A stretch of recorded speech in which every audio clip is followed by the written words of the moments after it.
qaladaadka aan rabay markay ila saxbi waayeen anigoo wasiir ah oo aan la haysan ayaan dawladda furayaasha wasaaradda ku wareejiyay waa iga bisbay runtii dadkan midada waxay ahayn saaxiibo ah wanaagsan laakiin meeshii waxaan kala kulmay hanaankii iyo afkaartii iyo aragtidii aan aaminsanaa aragtidii iyo afkaar ka gadisan arrimo aan barigii aan xilka ka degay aan ka dhawaajiyay ayaa aniga dawladdeedii ku kala aragti gadisnaanay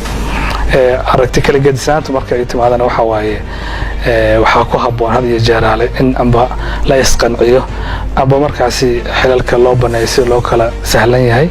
bishii May 1 ayaa waxaan ka tagay 2019 ayaa waxaan ka tagay xafiiskii wasaaradda warfaafinta aragti iyo afkaar aan rabay inaan u gudbiyo oo email mari waaya jirta taas ayay ahayd markii ugu dambeysay wixii ka inaan ilaa dawladda istiqaaladana waa iga tan afar arrimood oo ku kala tagaynaa maamul goboleedyada saa ula dhaqmaritina ana la dhacsanay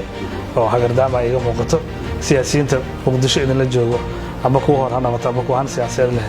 saa ula dhaqmaysiin ama ula dhaqmaritina ila fiicnayn warbaahinta madaxa banaan saa ula dhaqmaysiin la dhacsanayn siyaasadda arrimaha dibadda sida loo hagaayana la dhacsanayn ogaabo markaas waa intaan kismaayo aysan dhicin maalinkan ka tagay intaan xilka ayaan waxaan qodob asaasi oo dawladda siyaasaadkeeda ah ayaan banaanka sheegay kala adkaashada inaan socodin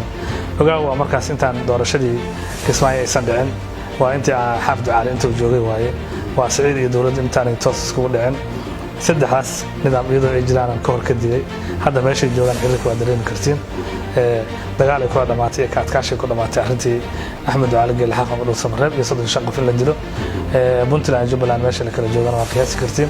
siyaasiyiinta Soomaalida ah ee madaxweynayaasha hore iyo dad kale siyaasiyiinta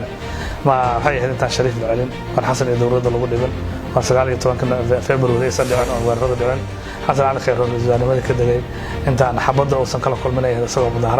mudaaharaadayo marka akhriskii aan akhriyay 1 May 2019 oo dawladdeedii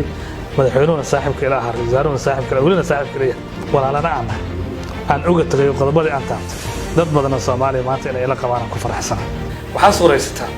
in xafiis fadhiyo oo wasiir ah oo dawladda ay shaqeynayso oo gawaaridiisu taal oo awood leh oo magaceedu ku dhufay oo calankiisa loo dhigay oo matalaad leh oo waardiye leh oo wax la arkay markii inta uu fiiriyo uu yiraahdo ma yasaan ma dawladda habka u socotay aan u dareemo in aanu hab sax aan ahayn